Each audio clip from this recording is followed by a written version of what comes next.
علم لنا إلا ما علمتنا إنك أنت العليم الحكيم ولا حول ولا قوة إلا بالله العلي العظيم أما بعد السلام عليكم ورحمة الله وبركاته. Alhamdulillah, syukur kepada Allah SWT. Pada pagi ini kita dapat bersama-sama sekali lagi dalam majlis pembacaan hadis kita, kitab Riyadhus Shalihin karangan Imam Abu Zakaria Yahya bin Sharaf An-Nawawi rahimahullah ta'ala. Jadi sebelum kita mulakan baca kitab hadis ni, pada pengajian lepas kita ada sebut tentang beberapa perkara berkenaan dengan zikir dan wirid. Sebenarnya daripada hadis yang kita baca, seorang lelaki Arab Badawi yang datang jumpa Nabi SAW dan keadaan Nabi sedang tidur dan ambil pedang Nabi. Kemudian dia menghunuskan pedang Nabi ke Rasulullah SAW. Kemudian dia kata, siapa yang dapat menghalang antara aku dengan kau? Nabi sebut dalam satu riwayat, Nabi kata Allah, Allah, Allah 3 kali. Jadi kemudian ni kita sebut juga di sana ada beberapa riwayat lain juga daripada salafus soleh. Mereka juga dalam beberapa himpunan zikir mereka ada sebut Allah, Allah, Allah. Lepas tu saya sebutkan kemudiannya juga Imam An-Nawawi sendiri ada satu himpunan zikir wirid yang dipanggil sebagai Hizbun Nawawi ataupun Hizib Nawawi lah, yang menjadi amalan para ulama dan para penuntut ilmu daripada zaman dulu lagi. Dan himpunan wirid ni adalah beberapa zikir, ayat Quran dan juga daripada doa-doa hadis Nabi sallallahu alaihi wasallam. Dan antaranya saya ada sebutkan pada pengajian lepas, ada lafaz bergema. Kurangkan base ni pun. Baik. Jadi pada pengajian lepas kita ada sebut dalam wirid ni ada Imam An-Nawawi sebut Allah, Allah, Allah, Allahu Rabbi la usyriku bihi syai'a. Allah, Allah, Allah, Allahu Rabbi la ilaha illallah. Allahu azza wa ajallu wa akbaru mimma akhafu wa ahdhar. Ini antara doa Imam yang disebutkan oleh Imam Nawawi. Jadi kemudian kita cadangkanlah kepada hadirin semua untuk kalau boleh amalkan juga Hizib Nawawi ni. Dan Cikgu Hussein ada beli kan? Yang ni kira nama dia Aurat Al-Zainiyah Al-Makiyah. Al-Aurat Al-Zainiyah Al-Makiyah sebenarnya himpunan ataupun beberapa wirid yang dihimpunkan ataupun dikumpulkan oleh guru kami Syekh Muhammad Nuruddin Al-Banjari. Diletakkan nama Al-Aurat Al-Zainiyah Al-Makiyah, sebenar nama guru dia Syekh Ismail Zain Al-Makki. Dan Syekh Ismail Zain ni salah seorang guru pada Syekh Muhammad Nuruddin, seorang ulama besar di Mekah dulu, asal daripada Yaman, orang Yaman, yang hafal kitab-kitab banyak, hafal kitab Minhajul Talibin. Minhajul Talibin tu kitab tebal ni lebih kurang tebal kitab saya ni, lebih kurang ni kitab fiqh. Dia dulu ngajak tak payah buat kitab, dalam kepala dia saja kitab Minhajul Talibin karangan Imam Nawawi juga, tapi dalam ilmu fiqh. Jadi dalam ni ada beberapa wirid, antara Hizib An-Nawawi ni sikit ya. Hizib An-Nawawi, lepas tu Hizib Al-Bahar karangan ataupun himpunan zikir tu oleh Imam Abdul Hasan Asy-Syadzili, pun salah seorang ulama besar dan wali Allah, tapi cuma dia mazhab Maliki lah, dia syekh besar dalam mazhab Maliki, tapi semua wali Allah. Dan pada akhirnya ada Ratib Al-Haddad, Ratib Imam Al-Haddad, Imam Al-Habib Abdullah bin Alawi Al-Haddad rahimahullah. 3 wirid ni memang kira dulu saya mula-mula duduk mengaji pondok, tahu kita dulu pun duk ijazahkan dan suruh amai hak ni lah. Lepas tu bila belajar dengan Syekh Nuruddin pun memang dia cukup tekan kan? Dan pertama sekali saya dapat ijazah cara bacaan tu daripada Syekh Nuruddin lah. Kemudian bila saya sama belajar di Sudan, tengok sama je, orang Sudan, ulama-ulama sana pun amal wirid yang sama. Sebab nak kata wirid ni popular, wirid ni banyak lah nak kata, wirid ni amalan-amalan ni cukup banyak. Tapi antara yang paling popular yang telah dilama amal oleh ulama, hatta dulu nak kata bukan ulama, orang awam semua pun nak duk amal untuk perlindungan diri, untuk dipermudahkan urusan. Pertama kali paling penting untuk Allah Ta'ala pelihara kita punya hati ni, akidah kita daripada kesesatan. Terutamanya Imam An-Nawawi sendiri, dia himpunkan wirid-wirid ni, dia ambil daripada Al-Quran dan hadis Nabi SAW, dihimpunkan di atas permintaan ada beberapa orang daripada Yaman yang minta tolong susunkan buat satu amalan wirid untuk kami, kerana takut ada pemikiran-pemikiran yang sesat tersebar ketika tu.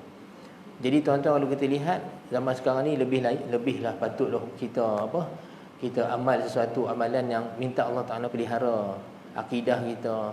Sebab lah ni tuan-tuan, akidah kita boleh terhakis sedikit demi sedikit tanpa orang sedar, tanpa seorang tu sedar pun. Saya teringat salah seorang ulama hadis daripada Syria, imam besar hadis, dia panggil Syekhul Hadis kat Syria, nama dia Syekh Badruddin Al-Hasani. Dia asal orang Morocco, Maghrib, tapi pindah kat Syria, dan kehebatan dia dalam ilmu hadis, hafal kitab semua ni, dia dilantik sebagai ulama hadis di sana lah, riwayat hadis. Dalam majlis beliau satu hari ada orang tanya pada beliau. Dia kata, "Ya Syekh, adakah kita ni sekarang dah sampai zaman yang Nabi SAW sebut seorang yang nak pegang pada agamanya seperti seorang yang menggenggam bara api?" Nabi kata kan, dia kata kaqabidul jamrah ala jamratin, dia nak pegang bara api. Nah, habaq kata kita tak boleh nak pegang bara api ni, mesti terlepas punya. Nak pegang tu maksud dia pegang kena sakit, kena tahan sakit. Begitulah ibaratnya akhir zaman. Nak pegang agama ni memang kena pegang tu dengan kesakitan. Susah, kata. Susah sangat. Jadi anak murid dia ni tanya, kita ni pada zaman la ni ke? Zaman Nabi Habaq ni ke? Pegang agama macam pegang bara api. Apa Syekh Badruddin Hasani kata? Dia kata tidak. Dia kata kita bukan pada zaman hak Nabi Habaq tu. Sebab hak yang Nabi Habaq ni, pegang bara api ni dah lama dah, kata. Zaman tu dah lama dah. Tapi kita dah masuk fasa zaman yang Nabi SAW sebut. Dia kata akan datang satu zaman, dia kata asbaha mu'minu, kata mu'minan fa amsa kafiran. Seorang mukmin tu, dia kata pada waktu pagi dia beriman, petang jadi kafir. Dan seorang mukmin tu pada waktu petang dia mukmin, besok pagi dia jadi kafir. Nak kata tanpa sedar seorang tu sebenarnya boleh terkeluar pada agama dia. Tapi tuan-tuan, dia tak sedar. Dia tak sedar tu sebab pertamanya kerana jauh daripada ilmu agama. Seorang kalau tak tahu apa batas-batasan akidah dan batasan iman, boleh jadi dia buat perkara-perkara yang dia tak tahu. Benda ni sebenarnya kalau ikut dengan fatwa ulama, apa yang disebutkan dalam ilmu agama kita ni, dalam kitab-kitab ni, memang sebenarnya dah tergelincir daripada agama. Salah seorang ulama Yaman daripada Hadramaut dulu, lama dulu, seingat saya namanya Habib Abdullah Al-Attas. Habib Abdullah Al-Attas, saya dah lupa nama dia. Pengarang kitab Sulamun Taufiq. Kitab ni tuan-tuan, asal dia kitab fardu ain. Maklum, kita satu benda yang maklum, ulama kalau tulis kitab fardu ain, bab pertama sekali dia akan tulis bab apa? Bab taharah, bab bersuci.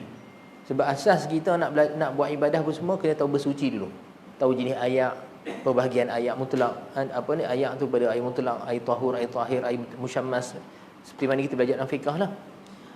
Mana-mana kita fiqh kita buka, itulah bab dia. Tapi kitab yang ditulis oleh pengarang kitab Sulamun Taufiq ni, dia dulu kan bahagian dia kata babur riddah, bab pada menyertakan tentang murtad. Sedangkan bab murtad ni ada dalam kitab fiqh, tapi duduk belakang-belakang bab jinayat. Dalam bab jinayat, dan pelajar-pelajar awal pun biasanya tak diajak bab ni.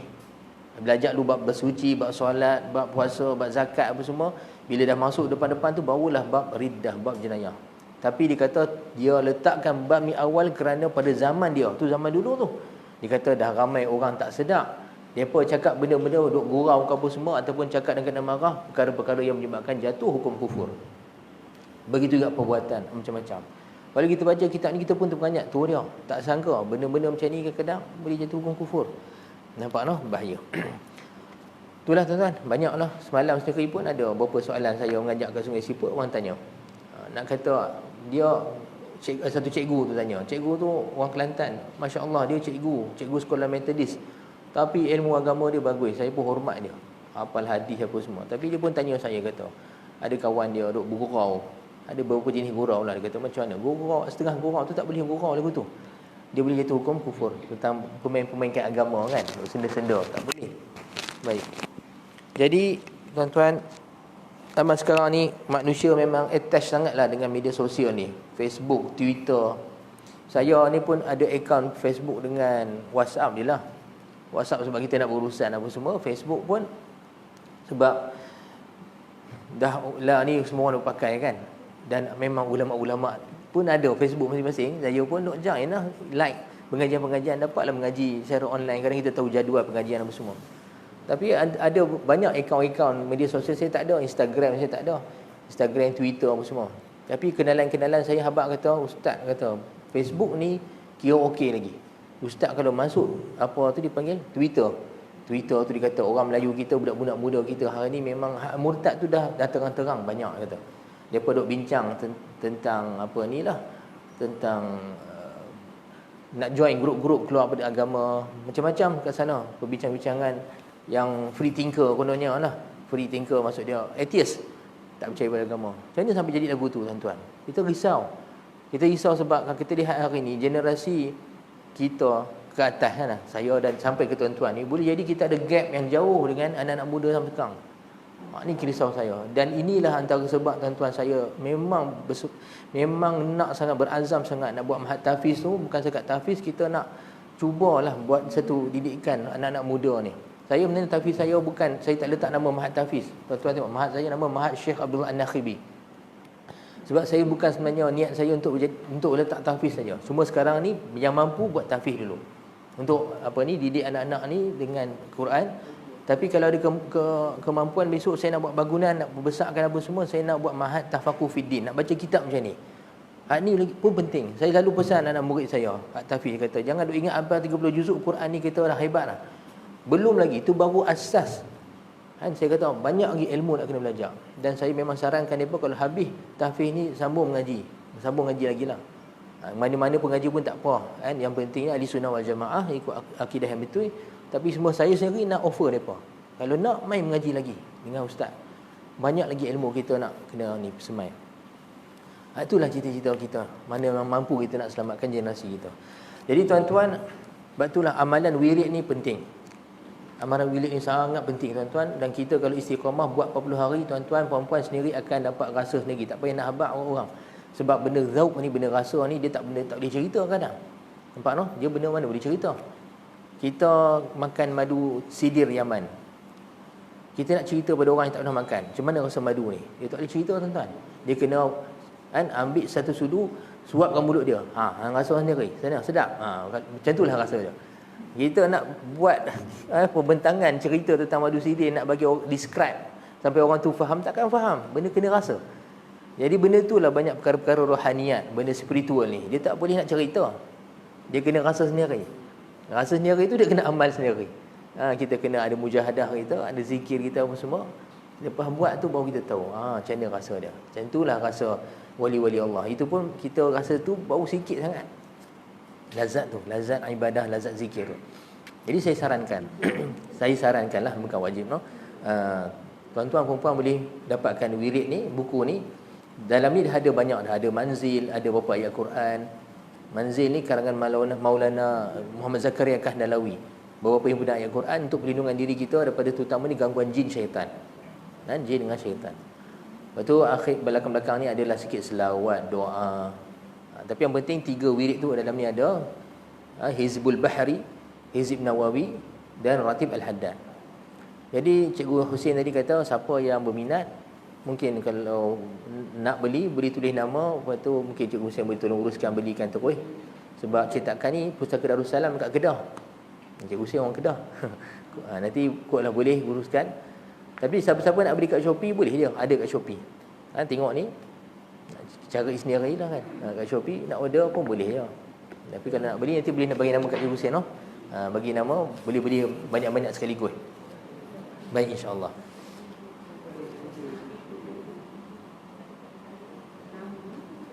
Baik, jadi insya-Allah kita sambung hadis kita.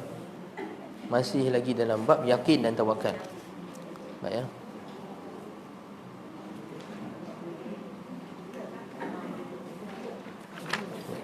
Jadi pagi ni kita sambung hadis yang ke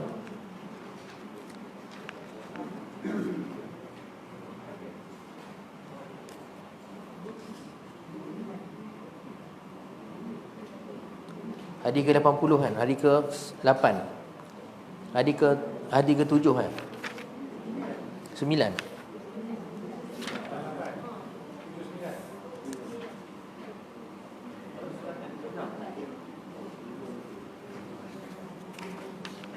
Hadis ke-8 kot.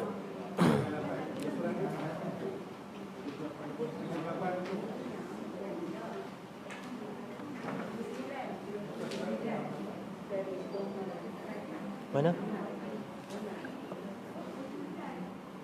Ni. Yang ni ke-6. Hadis Sayyidina Umar kan? An Umar radhiyallahu anhu qala. Tu kan? Betul. 79. Okey baik. 79. Baik no? Baik, saya baca hadisnya, insya-Allah kita terangkan. Wa bi sanadil muttasil al-Imam An-Nawawi rahimahullahu taala qala as-sadisu an Umar radhiyallahu anhu qala sami'tu Rasulullah sallallahu alaihi wasallam yaqulu law annakum tatawakkaluna 'ala Allah haqqa tawakkulihi la razaqakum kama yarzuqu at-tayra taghdu khimasan wa taruhu bitanan. Rawahu Tirmidzi wa qala hadithun hasan. Ma'nahu tadhhabu awwal an-nahari khimasan ay dhamiratal butuni min al-ju'i wa tarji'u akhir an-nahari bitanan ay mumtali'atal butuni. Hadis yang ke-6 daripada bab ni kan.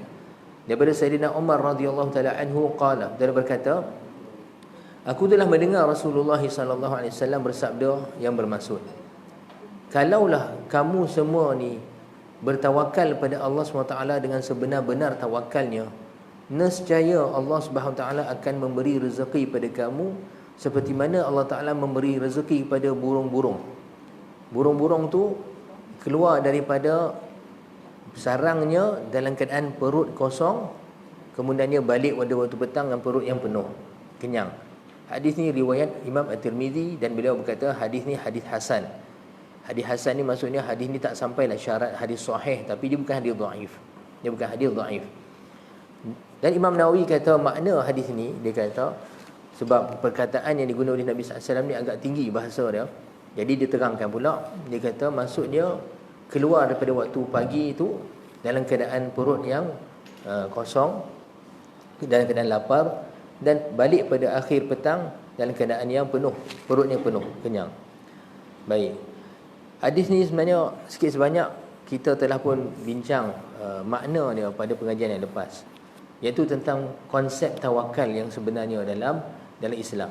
Supaya kita jangan salah faham, tawakal ni mungkin ada yang ingatkan maksud dia kita serah bulat-bulat urusan kita pada Allah Ta'ala tanpa kita perlu berusaha. Tak, itu bukan tawakal namanya. Kan? Tawakal pertamanya kita kena memahami dua daerah ataupun dua kawasan. Pertamanya kawasan Allah dan kawasan kita. Apa maksud dua kawasan ni? Maksud dia dua teritori lah. Kawasan kita maksud dia urusan kita. Kita kena memahami urusan kita apa, tugasan kita apa. Kita ada tugas, kita kena bergerak. Hidup ni kena bergerak. Tak bergerak akan rosak. Tak bergerak akan rosak. Kan? Betul kan? Kalau barang-barang apa benda pun kalau kita tak gunakan akan rosak. Macam itulah kita. Kita kena gerak. Ada harakah, gerakan. Tapi tugas kita kena bergerak, berusaha. Tapi usaha kita ni kita ingat ada had dan garis panduannya. Ada had dan garis panduannya. Had garis panduan ni adalah daripada Allah SWT, daripada syariat. Jadi Allah SWT suruh kita apa? Usaha cari rezeki atas muka bumi ni. Kita usaha cari rezeki. Tapi Allah Ta'ala tetapkan rezeki yang macam mana yang kita wajib cari. Ada yang halal di sana. Dan Allah Ta'ala larang kita jangan sampai masuk ke yang haram. Jadi kita usaha atas daerah tersebut. Kemudiannya kena ingat pula daerah Allah. Daerah Allah ni maksud dia apa? Bahagian yang Allah Ta'ala tetapkan untuk kita. Allah Ta'ala tetapkan kita hakikat dia rezeki kita, ajal kita. Yang ni telah ditetapkan oleh Allah Ta'ala. Jadi hakikat ketika kita berusaha tu, bukan kita yang menentukan untuk kita dapatkan natijah. Bukan kita yang menentukan untuk kita dapat apa yang kita hendaki dan rezeki kita. Itu bukan urusan kita, itu urusan Allah. Jangan sekali-kali masuk urusan Allah. Tapi kita hanya memahami kita sekarang ni bergerak, berusaha di atas jalan syariat kehendak Allah SWT. Itu usaha kita. Nampak tak? Contohnya kita nak kena belajar, nak dapatkan ilmu. Malah jiwa kita manusia ni tuan-tuan sempurna akan bertambah tinggi dengan ilmu pengetahuan. Jadi kita pun cari segala sebab dan usaha untuk menuntut ilmu tersebut, datang mengaji, beli kitab contohnya, beli pen, kertas, catat ke, itu semua usaha kita. Tapi kita kena ingat, ilmu ni dia adalah khazanah Allah. Khazanah Allah Ta'ala yang terkunci. Allah Ta'ala saja yang memegang kunci dia. Dan Allah Ta'ala yang berhak buka, dan Allah Ta'ala akan bagi kepada siapa dia kenaki. Jadi Allah Ta'ala tengok pada kita ni. Dia tengok hamba-hamba ni bersungguh dia nak dapatkan ilmu. Pergi keluar waktu pagi, beli kitab, mengaji contohnya, datang pengajian. Tak kala orang lain boleh seronok datang kat rumah tengok drama ke apa semua, kita main mengaji contohnya kan. Allah perhati ni. Allah tengok je. Kemudian dia bukan sekat usaha dia, kemudian dia kata secara lisan ataupun dengan lisan hal. Lisan dia sebut, ya Allah, dia kata aku ni nak mengaji agama, kau kurnia pada aku ilmu. Dia minta kepada Allah, Allah dengar. Dan perbuatan dia tadi pun menunjukkan bersungguh dia. Allah Ta'ala perhati. Dan ketika tu Allah Ta'ala buka khazanah ilmu dia dan bagi ilmu dia bahagian yang sesuai untuk kita, apa yang kita perlu. Kita pun dapat, alhamdulillah, benda tu baik untuk kita. Ingat, ketika kita dapat ni, jangan pula kita cakap ke orang lain tak apa, yang tak mengaji tadi kata, kalau tak mengaji kan, tengok aku sekarang ni dah tahu dah ni. Ataupun kita berbangga macam kita pula dapat tersebut kerana kita. Ingat, Allah Ta'ala dengar apa yang kita kata. Allah perhati perbuatan kita.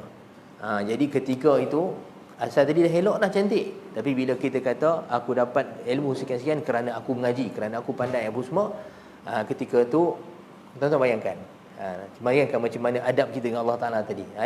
Allah Ta'ala kata, Amboi kata, hang tak nampak ke ilmu ni aku yang bagi daripada khazanah aku? Tiba kamu nak dakwa milik kamu pula. Tak, dia milik aku. Takut Allah Ta'ala tarik balik je. Takut Allah Ta'ala tarik balik. Bila dia lama-lama tak beradab, Allah Ta'ala boleh tarik balik. Okey, itu tentang ilmu, masalah rezeki dan masalah segala-galanya, urusan kekeluargaan kita, keselamatan kita, kesihatan, semua kena ingat tu semua milik Allah. Kita ni hanya berusaha. Perbuatan kita ni tak lebih daripada doa saja, tapi dipanggil doa fi'li, doa perbuatan. Allah perhati, Allah Ta'ala bagi. Nampak no? Jadi sebab itulah dalam kadang kita usaha, tuan-tuan, kena ada satu sematkan keyakinan dalam diri kita ataupun sebagai satu akidah bahawa natijah dia yang kita nakkan, hasil yang kita nak dalam usaha kita ni, kita sekali-kali tidak mampu untuk tentukan. Tak ada kemampuan kita langsung untuk tentukan. Semua itu adalah pada Allah. Di sinilah kita perlu tawakal pada Allah. Nampak no? Kita usaha, tapi kita tak tahu nak jadi atau tidak. Jadi sebab tu Allah Ta'ala suruh kita bertawakal. Di sini suruh tawakal, iaitu minta kepada Allah Ta'ala dan serah natijah ni pada Allah. Itu maksud tawakal. Jadi kita baca Quran, tuan-tuan akan tengok cerita tawakal ni Allah Ta'ala sebut banyak. Ada cerita tawakal, cerita tawakal yang Allah Ta'ala puji mereka kerana mereka betul-betul tawakal pada Allah Ta'ala. Antaranya kisah yang Allah Ta'ala rakamkan tentang Rasulullah dan para sahabat, di mana mereka pergi perang dan mereka menghadapi dengan musuh yang ramai. Di mana kita sebutkan hari itu kan, kalau ikut pada jalan sebab, tuan-tuan, macam mana nak menang? Pihak Islam sikit, pihak sana ramai, pihak sana kelengkapan peperangan dia dahsyat, kita lebih kurang dalam peperangan Badar, tuan-tuan. Mereka keluar bukannya preparation mereka tu betul-betul pergi perang. Mereka tanya asalnya keluar untuk sekat rombongan dagang Abu Sufyan, Quraisy punya rombongan dagang. Jadi logiknya rombongan dagang ni bukan rombongan perang. Mereka adalah bawa senjata tapi sikit lebih kurang je. Jadi sahabat Rasulullah keluar pun, Rasulullah bukan isytiharkan keluar perang. Dan lebih kurang nak sekat rombongan tersebut, nak ambil harta daripada rombongan dagang tersebut. Kat sini saya nak terangkan sikit, tuan-tuan, supaya ada yang jangan salah faham. Mungkin ada yang tertanya, kenapa Rasulullah nak sekat rombongan dagang Quraisy? Macam cari pasal kan? Mungkin ada tertanya tu kan, awak cari gaduh pula aku tu. Tuan-tuan, sebenarnya yang realiti dia, sebenarnya orang Islam hijrah ke Mekah, daripada Mekah ke Madinah, tuan-tuan, mereka terpaksa hijrah selai sepinggang. Harta mereka, rumah mereka, semua terpaksa tinggal di Mekah. Dan jahatnya Quraisy ni, mereka ambil, kafir Quraisy di Mekah, mereka ambil harta mereka ni, kemudian dia pergi meniaga dekat Syam. Hak tu yang Nabi sekat tu. Faham tak? Harta ni milik mereka tanya. Nabi nak sekat sebab mereka telah menzalimi orang Islam. Tapi masa Abu Sufyan pergi ke Syam bawa rombongan dagang tersebut, Rasulullah keluar tapi tak terlepas. Mereka dah pergi ke depan. Rasulullah dapat berita masa balik. Masa balik tu Rasulullah dah ready dengan para sahabat, 313 orang sahabat nak sekat rombongan dagang tersebut. Tapi Quraisy, Abu Sufyan tahu. Dia hantar seorang tukang pecut kuda balik pergi ke Mekah. Habaq dekat ahli Mekah, dia kata, ni Muhammad dengan sahabat-sahabat je nak ambil harta kamu ni. Ni semua harta kamu. Depa bakarlah layak dekat orang Quraisy kan. Dia kata, selamatkan kamu punya ni, jangan bagi can kat dia. Jadi Abu Jahal dengar tu, Abu Jahal yang paling dahsyat kali membakar-bakarkan semua orang Quraisy, suruh keluar. Masa tu Umayyah bin Khalaf bekas tuan kepada Bilal bin Rabah, asal tak mau pergi perang. Leceh nak pergi apa semua kan. Nak kata Abu Jahal ni punya dia layak sungguh-sungguh tu, dia pergi kat Umayyah bin Khalaf, dia bawa make up. Dia bawa apa nama benda yang merah pipi orang perempuan ni? Blusher apa entah. Dia bawa benda tu. Dia kata dekat Umayyah bin Khalaf, tak apa hang tak mau pergi, tak apa. Kata tak apa, kita make up orang sikit. Sebab elok hang jadi perempuan. Elok jadi perempuan duduk kat Mekah ni, tak payah pergi perang. Kawan, hangat hati kan. Dia kata, okey lah, kopi kata, kopi. Pergi ke ajal kematian dia di Badar. Ini penting ni tuan-tuan. Rasulullah dengan para sahabat asal dia memang nak sekat rombongan dagang, tapi tengok-tengok rombongan dagang pun dapat tahu depa ikut jalan lain yang sampai 1000 tentera yang memang prepare betul-betul untuk berperang. Kalau fikir logik tuan-tuan, macam mana nak menang? Tapi Allah, dan kalau ikutkan depa boleh patah balik ke Madinah, tapi Allah SWT perintahkan hadapi mereka, sabar dan hadapi mereka. Bayangkan, bukan senang. Rasulullah sendiri tanya sahabat, dan kebanyakan sahabat maksud tu adalah orang-orang Ansar. Depa baru saja bersama Nabi setahun sebelum tu. Ini tahun kedua hijrah. Dan isu Abu Sufyan dengan harta ni sebenarnya isu apa? Isu depa ahli Mekah. Jadi Rasulullah tanya istisyarah, macam mana wahai Ansar? Muhajirin yang bersama kita ni tak apalah. Yang ada Sayyidina Abu Bakar, Sayyidina Umar, Sayyidina Uthman, Sayyidina Ali ada dalam tu. Depa orang yang memang daripada Mekah, tapi hak Ansar ni sekarang ni Rasulullah datang tempat mereka terima Rasulullah sebagai pemimpin mereka, tiba-tiba nak kena perang, dan beriangan mereka paling ramai kali. Tapi subhanallah, orang Ansar kata apa? Dia kata, pergilah perang wahai Rasulullah, kami akan berperang bersama kamu. Bersinar muka Nabi SAW, kena lihat semangatnya mereka ni berkorban untuk Rasulullah SAW. Baik. Jadi Allah memuji, nampak? Detik itu sat. Memang betul ujian tu dahsyat. Detik itu pun sekejap je. Tapi tengok, pujian Allah Ta'ala, darajat Allah Ta'ala kurnia pada mereka tuan-tuan, tidak akan berhenti sampai hari kiamat, sampai bila-bila. Kerana satu detik yang sekejap saja ujian tersebut mereka hadapi. Tapi mereka telah Allah Ta'ala suruh pergi perang. Kalau ikutkan logik, memang tak boleh logik, tak logik nak menang. Tapi Allah Ta'ala kata perang. Urusan menang tak menang urusan siapa? Allah. Ini tawakal. Ini maksud tawakal. Bukan tawakal mereka duduk berzikir, solat saja apa semua, lepas tu tiba-tiba main bom daripada atas langit. Tak. Mereka perang. Perang berhadapi musuh. Tapi dia soal kemenangan Allah Ta'ala uruskan. Allah Ta'ala hantar malaikat yang mereka tak nampak masa tu. Baik, no? 3,000 malaikat Allah Ta'ala hantar pada hari Badar. Kemudiannya begitu juga kita buka Al-Quran, Allah Ta'ala cerita tentang kisah peperangan Ainul Jalud pada zaman Nabi Yusha' bin Nun. Nabi Yusha' ni asal dia adalah anak murid Nabi Musa AS. Kalau kita tengok kisah dalam surah Al-Kahfi, kisah Nabi Musa nak cari Nabi Khidir kan. Kerana kisah tu dikata dia berjalan dengan seorang pemuda.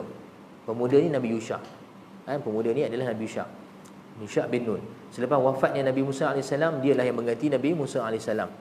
Jadi dalam peperangan tersebut, Allah Subhanahu Wa Taala lantik satu raja di kalangan Bani Israel. Raja ni nama dia Talut. Raja ni nama Talut. Kemudian mereka berperang.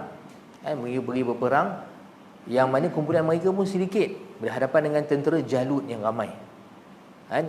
Kemudian mereka berjalan perjalanan yang jauh ni pada akhir juzuk 2. Kalau tuan-tuan buka Quran nak refer balik kisah ni, tuan-tuan buka surah Al-Baqarah. Kisah ni akhir juzuk 2, sebelum masuk juzuk 3. Kemudian yang mereka ni jalan jauh berperang dengan bekalan makanan sedikit, dan lalu padang pasir yang panas dan dahaga. Tiba-tiba sampai dekat satu sungai. Nampak Allah Ta'ala nak uji hamba-hamba dia. Kalau kita fikir tengah dahaga apa semua ni, nak jumpa sungai, memang nak seronok lah kan, nak minum banyak-banyak. Tiba-tiba Allah SWT wahyukan kepada pemimpin mereka, kata apa? Allah Ta'ala uji mereka dengan satu sungai. Sampai sungai ni jangan minum, jangan buat apa. Sedangkan mereka dah perjalanan panjang, dah dahaga ni. Dan siapa yang minum, maka dia bukan daripada tentera tersebut. Tapi siapa yang tak minum, mereka akan bersama tentera tersebut, tetapi dibenarkan ambil satu cedok dengan tangan. Illa man yaghtarafa ghurfatan biyadihi, Allah Ta'ala sebut dalam Quran. Siapa cedok satu tangan minum banyak tu saja, tak apa. Tapi ramai yang gagal dalam ujian ni. Ramai yang gagal dalam ujian ni sebab dah dahaga apa semua, lah kali minum, mandi apa semua dengan sungai tersebut juga. Tak peduli perintah ketua mereka, iaitu Talut tadi. Jadi apa yang berlaku bila nak perang, hak yang minum tadi banyak-banyak ni semua tiba-tiba tak larat. Nak berperang tak larat. Itulah Allah Ta'ala uji tadi. Orang kata jangan minum. Bila minum-minum tiba-tiba mereka tak larat. Hak yang minum sikit ni, sikit di kumpulan mereka bersama dengan Talut. Mereka ni yang berperang. Tapi tengok kan, dah lah tadi bilangan mereka sedikit, bertambah sedikit sekarang di tentera mereka berhadapan dengan musuh. Tapi mereka berkata apa? Kam min fi'atin qalilatin ghalabat fi'atan katsiratan biiznillah. Tak apa dia kata. Berapa banyak kumpulan yang sedikit dapat menewaskan kumpulan yang banyak dengan izin Allah. Sebab urusan menang ataupun kalah itu bukan urusan kita. Itu adalah urusan Allah SWT. Di sinilah Allah Ta'ala nak didik pada kita, nampak. Hamba dia yang betul-betul dapat kemenangan adalah hamba dia yang bertawakal. Lain kali mereka menang. Dan yang bunuh Raja Jalut masa tu, Nabi Daud AS yang masih budak kecil. Dia ambil lastik, dia lastik, mati. Mati Raja Jalut masa tu. Baik. Jadi ni beberapa siri kisah tuan-tuan tentang masalah tawakal. Allah Ta'ala cerita berulang-ulang dalam Quran supaya kita ambil pengajaran. Tengok tadi tuan-tuan, kisah orang beriman, tawakal mereka penuh pada Allah Ta'ala.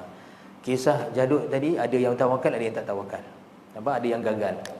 Dan begitu juga Allah Ta'ala cerita tentang kisah Bani Israel yang memang terkenal lah. Bani Israel ni banyak seorang kan. Ketika mereka ni, Allah Ta'ala nak kurniakan satu tempat tinggal untuk mereka, dan satu kampung, satu bandar ataupun satu bumi untuk mereka. Allah Ta'ala kata, hamba boleh dapat bumi ni, bumi suci. Allah Ta'ala janjikan ardul muqaddasah. Tapi Allah Ta'ala tak nak bagi free. Allah Ta'ala nak bagi dengan tengok hampa nak betul-betul tak nilai ni. Jadi Allah Ta'ala kata, hampa dapatkan bumi ni dengan syarat perangi penduduk dalam tu. Nabi Musa AS kata, ya qaumi dukhulul ardal muqaddasata allati kataballahu lakum wa la tartaddu ala adbarikum fatanqalibu khasirin. Wahai kaum aku, Bani Israel, masuklah pada bumi muqaddasah ini, serang dan berperang, dan jangan sekali-kali berpatah balik, jangan pusing balik, kalau tidak kamu rugi. Bani Israel ni tengok-tengok dalam kampung tersebut, dalam bumi tersebut ada kaum yang badan mereka gagah perkasa. Mereka terlalu menilai kepada sebab. Bila tengok-tengok tu dia kata, kamu tak mau masuk, dia kata. Qalu ya Musa inna lan nadkhulaha hatta yakhruju minha. Wahai Musa, kami tak akan masuk kat kampung ni ataupun bandar ni selagi mana mereka ni tak keluar. Mereka keluar masuk, nak mudah. Amboi, nak nampak mudah je. Nampak ada kaum-kaum yang gagah perkasa dalam ni, dia kata kalau mereka keluar, kami masuk, tak apa. Amboi. Lagu tu. Sampai mereka kata pada Musa, dia kata qalu ya Musa inna lan nadkhulaha abadan ma damu fiha fadhhab anta wa rabbuka faqatila innaha huna qa'idun. Betapa biadabnya kata-kata mereka. Wahai Nabi Musa, kami sampai bila-bila takkan masuk bumi ni. Nabi Musa kata, pergi perang. Allah Ta'ala suruh perang ni. Mari masuk dalam ramai-ramai. Perang. Tawakallah pada Allah Ta'ala. Sebelum tu ada dua orang lelaki kata, fatawakkalu in kuntum mu'minin. Tawakal pada Allah. Janganlah duk pandang depa besar semua. Kita buat kerja tapi serah urusan Allah Ta'ala. Tapi dia berkata, wahai Musa, kami takkan masuk selagi mana depa ada dalam kampung ni. Fadhhab anta wa rabbuka. Wahajak. Pergi kamu wahai Musa dengan Tuhan kamu. Pergi perang. Kami nak duduk kat sini saja. Nampak? Ini sikap Allah Ta'ala. Jangan sampai kita ada sikap macam ni tuan-tuan. Sikap Bani Israel. Nampak tak? Dia gamak kata, kamu pegang dengan Tuhan kamu wahai Musa, kami nak duduk kat sini saja. Apa kesudahannya? Mereka sesat dalam padang pasir selama 40 tahun. Qala fa innaha muharramatun alaihim 40 sanah. 40 tahun mereka tak dapat masuk kampung tu, dan mereka yatihuna fil ard, sesat di padang pasir 40 tahun. Fala ta'sa 'alal qaumil fasiqin. Jangan nak simpati, kesian dekat orang yang fasik seperti ini. Allah Ta'ala sebut, Hatta kesian Nabi Musa AS. Dan Nabi Musa sendiri wafat dalam tempoh sesat dalam padang pasir tadi tu. Kan dalam tempoh Nabi sendiri nak kata kerana kaum dia, Nabi Musa AS sendiri pun timpa sekali ujian Allah Ta'ala di atas sifat-sifat mereka, sikap-sikap mereka. Jadi sini kita kena faham tentang konsep tawakal.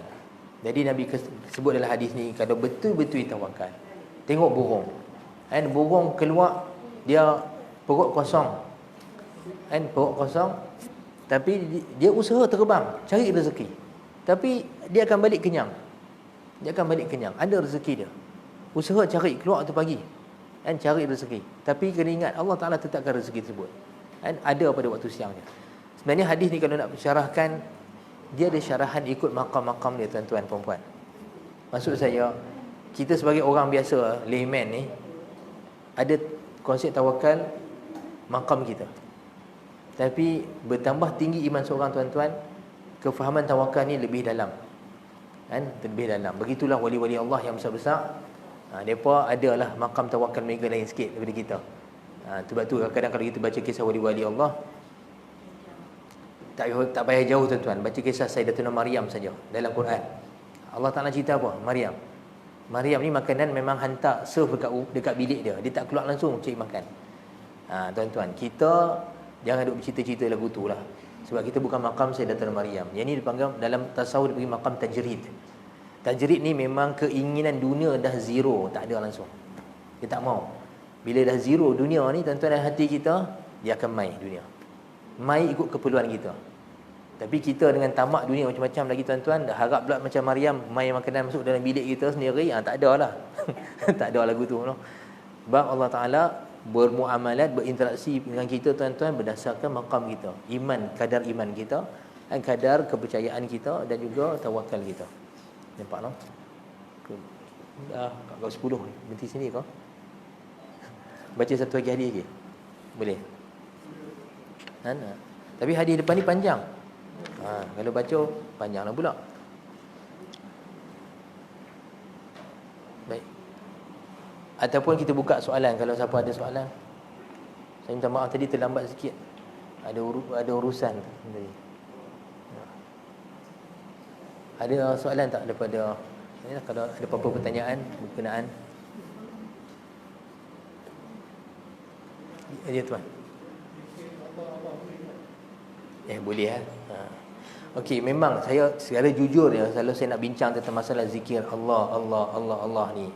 Secara ilmiah dia memang betul ada pendapat ulama yang kata tak ada zikir Allah. Maksud dia tak ada pattern zikir Allah macam tu. Jadi dia lihat bila mana tak ada hadis yang jelas Nabi SAW ajar kita bentuk zikir Allah. Jadi dia kata tak ada zikir macam tu. Ini pendapat Ibn Qayyim Al-Jauziyah, salah seorang ulama. Tapi pendapat ni bertentangan dengan pendapat jumhur ulama.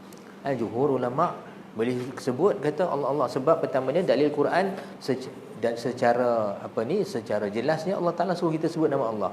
Wadhkurisma rabbika wa tabattal ilaihi tabtila. Allah Ta'ala kata kepada Nabi Muhammad, wadhkurisma rabbika, dan sebutlah nama Tuhan kamu. Nama Tuhan kita apa? Allah. Jadi tak ada masalah sebut Allah. Dan memang sebut Allah tu sendiri asal dia zikir yang memang asal dia. Sebab Allah Ta'ala kata, ya ayyuhallazina amanu dzkurullaha dzikran katsira wasabbihuhu bukratan wa asila. Wahai orang beriman, sebutlah Allah, zikirlah Allah tu dengan zikir sebanyak-banyaknya, dan bertasbihlah pada Allah Ta'ala tu pada waktu pagi dan waktu petang. Nampak, no? Jadi sebenarnya kalau tengok kitab-kitab ulama ni tak ada masalah zikir Allah. Malah zikir Allah ni, tuan-tuan, dia punya kesan ni kuat. Kesan ni kuat pada hati. Baik. Jadi itulah senang cerita, tak ada masalah lah. Cuma kaifiat zikir. Kaifiat zikir ni, cara berzikir ni, tuan-tuan, kalau boleh ambillah daripada seorang guru mursyid yang betul-betul memahami kaifiat dia. Sebab zikir pun ada kaifiat dia. Seperti mana Nabi ajak dalam beberapa hadis, Nabi bagi tahu zikir sekian selepas waktu sekian, waktu pagi, ada waktu-waktu dia dan ada adab-adab dia. Nampak, no? Kalau tuan-tuan jumpa seorang guru mursyid yang betul-betul alim, yang memang dia alim tak semestinya berpengalaman. Seorang yang alim maksud dia ada ilmu banyak, tetapi tak semestinya dia ada pengalaman rohani yang dalam. Kadang-kadang seorang ulama tu ilmu dia tinggi, pengalaman rohani dia mungkin tak tinggi.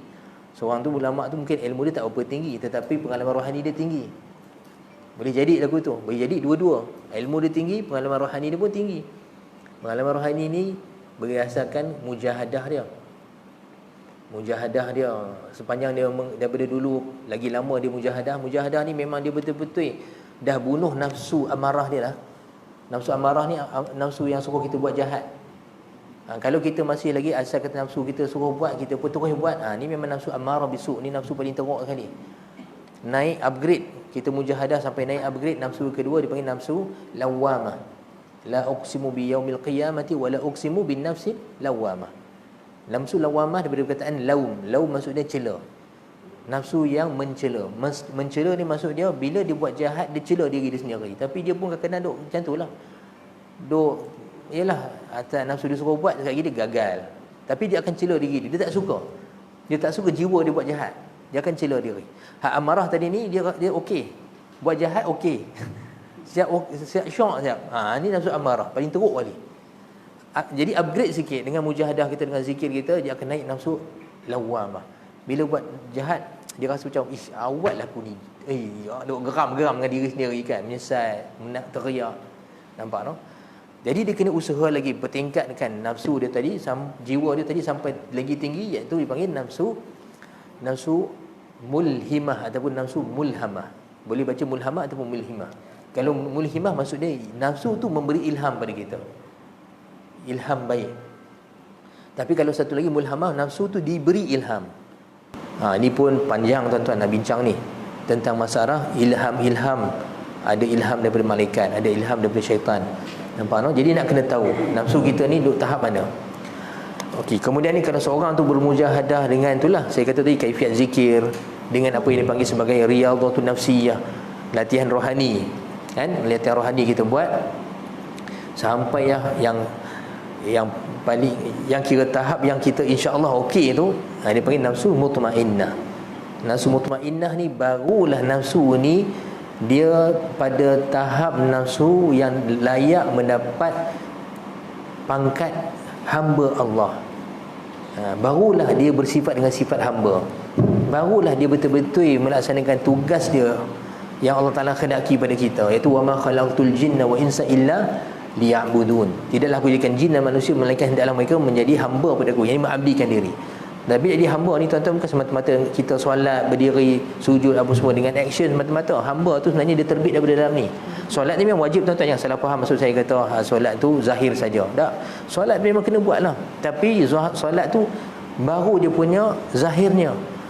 Dalaman kita tadi tu, dalaman kita tunduk pada Allah, rasa kagum takut Allah Ta'ala tadi, itu sifat hamba tu yang nak kena wujud. Jadi nak dapat sifat hamba tadi tu pada level tadi tu, dia kena sampai nafsu dia nafsu mutmainnah. Ya, cara tu yang susah nak cerita, panjang, masa pun kita tak ada kan. Antaranya zikir. Okey, cara ni tuan-tuan, kalau dalam bahasa kita panggil cara.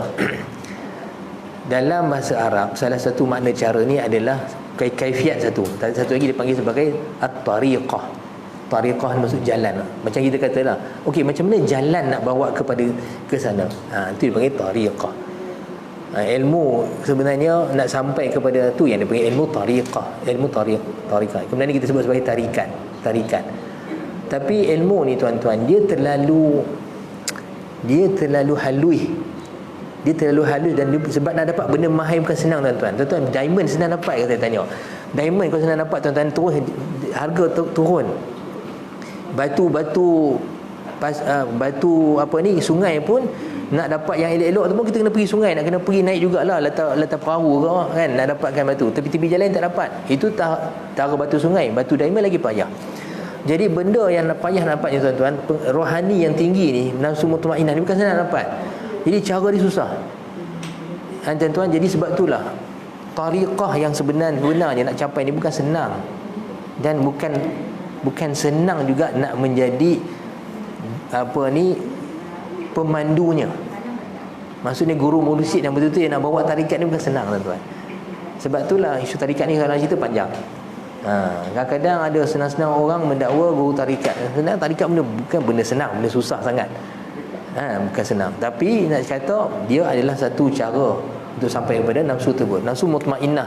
Allah Ta'ala sebut, ya ayyatuhan nafsul mutmainnah irji'i ila rabbiki radiyatan mardiyah fadkhuli fi ibadi wadkhuli jannati. Nampak? Wahai nafsu yang tenang, kan, irji'i ila rabbik, kembalilah pada Tuhan kamu dan keadaan kamu tu redha dan diradai. Fadkhuli fi ibadi, masuklah ke dalam hamba-hambaku. Itu yang saya kata tadi, hamba Allah Ta'ala tu yang sebenar-benarnya pemilik nafsu mutmainnah. Kita semua hamba Allah, tapi kita tak bersifat betul-betul dengan sifat hamba. Yang betul-betul bersifat dengan sifat hamba tu yang memiliki nafsu mutmainnah. Tu Allah Ta'ala kata, fadkhuli fi ibadi wadkhuli jannati, masuk dalam hamba aku dan masuk dalam syurga aku. Barulah layak dia tu berada dalam syurga Allah. Sebenarnya barulah sebenar-benar layak syurga Allah. Nanti yang susah ni. Tapi setengah ulama tasawuf mengatakan atas nafsu mutmainnah tu ada lagi nafsu yang lebih tinggi, yang dipanggil nafsu radiyah, nafsu mardiyah, dan yang paling tinggi sekali nafsul kamilah, nafsu yang paling sempurna, iaitu nafsu Rasulullah sallallahu alaihi wasallam, nafsu yang sempurna. Jadi sebenarnya tuan-tuan, saya ni cakap je lah tuan-tuan, saya nak cerita, bukan senang benda ni, saya boleh cakap je. Tapi cakap saya pun tak tentu lagi tepat atau tidak. Tapi tuan-tuan nak kata, Imam Al-Ghazali sebut dalam kitab Ayyuhal Walad, ada satu kitab dia bagus tuan-tuan, kalau jumpa ada ustaz mengajar kitab ni, cuba cari peluang mengaji. Ayyuhal Walad, tajuk kitab Imam Al-Ghazali. Ayyuhal Walad maksudnya wahai anak. Sebab kitab ni sebenarnya ditulis di atas permintaan seorang anak murid dia. Jadi dia buat bagi nasihat. Dalam kitab ni Imam Ghazali sendiri kata, nak belajar mesti ada guru mursyid. Guru mursyid maksud dia bukan sekadar guru yang ajak kita information. Hari ni kita belajar, sistem pengajian kita banyak hafal data, terutamanya sekolah biasa, kan? Betul tak? Kita mengaji sebab apa? Sebab nak jawab PSA, nak dapat A. Maksud dia kita simpan information je dalam kepala kita. Lepas tu apa-apa, bila datang exam kita tulis-tulis, betul, alhamdulillah A. Silap lepas tu entah mana-mana dah. Saya cakap tu terang, saya sendiri beberapa subjek universiti saya belajar dulu pun macam tu. Macam tu lah kadang. Tapi manfaat yang kami mengaji, kebanyakan tuan-tuan mengaji talaqi dengan ulama.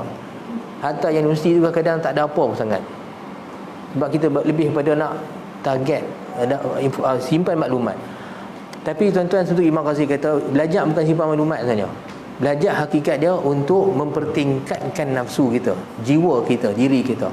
Sebab tu dia kata perlu ada guru mursyid yang boleh cabut rumput rumpai yang merosakkan tanaman hati kita. Dia cabut, dia tolong bagi tahu sampai bersih betul hati. Tapi Imam Ghazali sini kata, ni zaman Imam Ghazali tuan-tuan, Imam Ghazali meninggal 505 Hijrah.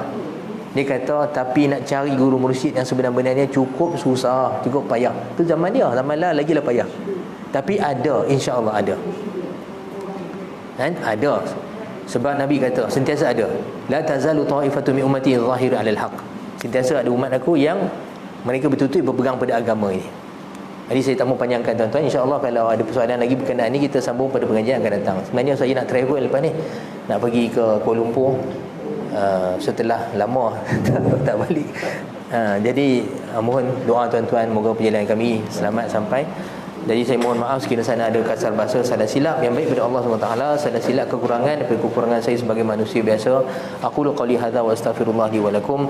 Allahumma alimna ma yanfa'una wanfa'na bima 'allamtana wa zidna 'ilma warzuqna fahma waftah 'alaina futuhal 'arifin.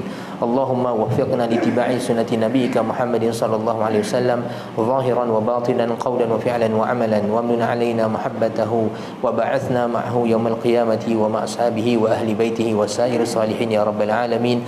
Wa sallallahu ala sayyidina Muhammad wa ala alihi wa sahbihi wa baraka wa sallam. Alhamdulillahirabbil alamin.